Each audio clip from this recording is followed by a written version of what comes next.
pourquoi Dieu ne demande pas l'oubli. 2. La différence entre la cicatrice et la plaie ouverte.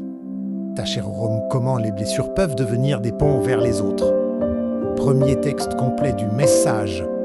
Il y a un mensonge spirituel qui circule dans beaucoup d'églises. Et je veux y mettre fin aujourd'hui là. Mensonge dit ce sens, si tu es vraiment guéri, tu n'y penses plus. Si tu es vraiment pardonné, on ne te fait plus rien si tu as vraiment tourné la page. Tu ne ressens plus rien quand tu rappelles cette histoire. C'est faux. Et cette fausse doctrine a fait souffrir des millions de croyants qui pensaient que leur douleur persistante était la preuve de leur manque de foi. Dieg ou Rit. Mais Dieu ne fait pas de lobotomie. Regarde ce que dit le psaume 147, il guérit ceux qui ont le cœur brisé. Et il pense leur plaie. Remarque le mot pense. On pense une plaie, on ne l'efface pas. On la soigne, on l'accompagne, on lui permet de cicatriser. Mais une blessure qui a cicatriseur, ça laisse une marque.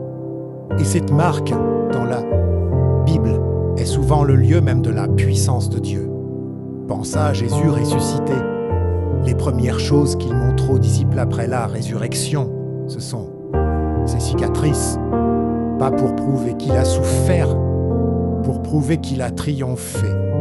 Les cicatrices ne témoignent pas de la défaite, elles témoignent de la survie, de la victoire, de la grâce qui a transformé l'homme. Jean 20h27, Jésus dit à Thomas, « Avance ton doigt ici et regarde mes mains, les mains ressuscitées.